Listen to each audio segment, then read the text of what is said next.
What's going on, guys? It's Unknown Player here, and today I'm bringing you guys lots of info about the Advanced Warfare single player, so the campaign mode, and breaking down what to expect. But I won't be spoiling anything, so you don't have to worry or getting any like deep information or plot twists and stuff like that. I'm just going to cover all the basic information about the campaign and where you'll pretty much start off when you actually play the game yourself in November.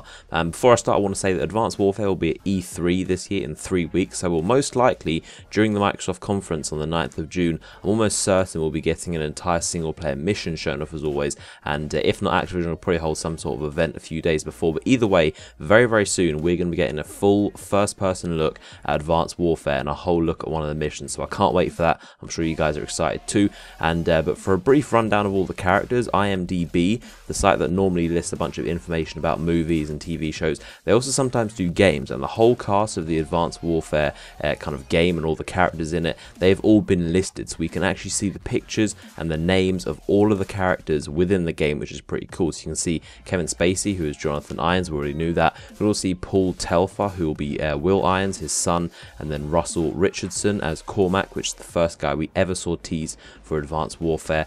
And from these characters, we can assume that the characters in Advanced Warfare will look pretty much the same as their voice actors. They're going to be modeled the same, and they're going to be their same likeness within Advanced Warfare. And we can already see kind of 3 characters that look the same, so we can pretty much assume this, which is pretty cool.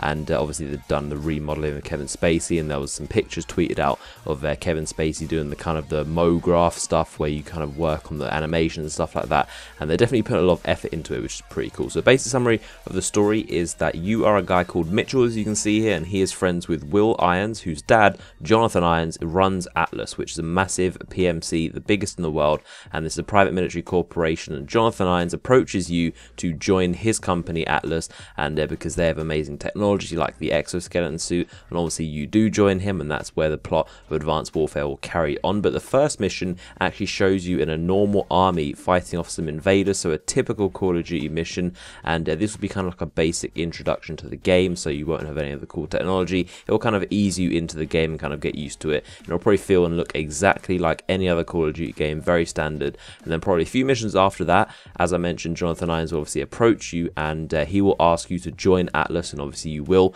and that is where all the cool futuristic stuff comes in, and you'll see how different Advanced Warfare is to all the other Call of Duty games. You'll get stuff like the exosuit, you'll get the wall climbing gloves, invisibility cloaks, and all that stuff. Another bit of cool technology also shown in the single player is that this kind of special variable grenade, and while you cook it, you can actually change it while in midair, or while you're cooking it, to a stun grenade or a sensor grenade, and this will reveal the enemy's positions with all the red lasers that you've probably seen in this picture here.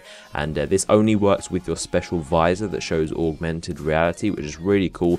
And so within your visor you can see the enemy positions because it works with the sensor grenade. And this is pretty interesting in terms of multiplayer, because we don't know whether things like the visor will be included, and if this kind of variable sensor grenade is included in multiplayer, that means that your visor will have to be in multiplayer as well. So that's pretty interesting. If one is, the other has to be, so we don't know which kind of to what extent all of this technology is going to be in multiplayer, but it's definitely very interesting.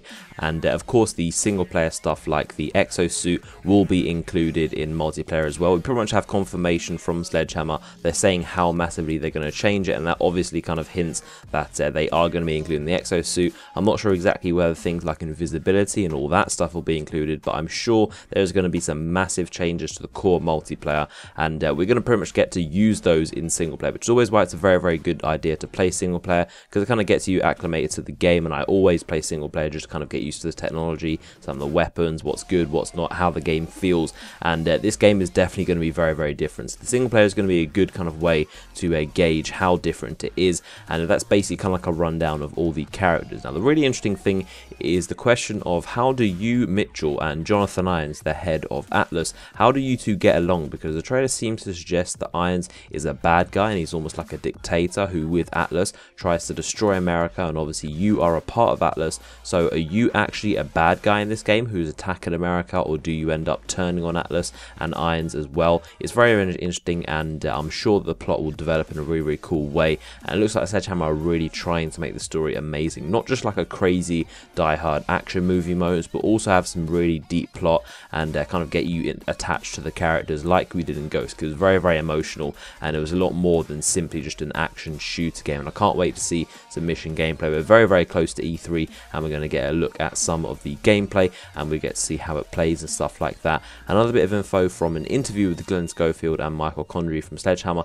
is that in between missions there will be different kind of things to what we've seen before. So there won't be the cool looking animations like we normally get, which I personally think looked amazing. I actually really like those animations in between each mission, but they say there's going to be something completely different this time around, and I'm assuming what they mean is probably something like a cutscene, and apparently during these cutscenes is the only time when your character will actually talk. So that's the only time you will actually be able to interact with him and see his point of view. Within missions he's going to be kept completely silent, and that's to make sure that the immersion isn't really broken and it keeps you kind of engaged in it, and similar to how Soap never really talked in Modern Warfare 1, and obviously I'm sure as you get in further to the game you're going to see more about him and understand his perspective and stuff like that. So the final thing I want to mention is that they did say they still want to have those shocking red wedding moments, as which that's kind of a reference to how Game of Thrones, the TV show, is massively surprising plot twists and controversial stuff. So basically like the no Russian mission in the terminal shooting in Modern Warfare 2, stuff like that. So they definitely want to keep those,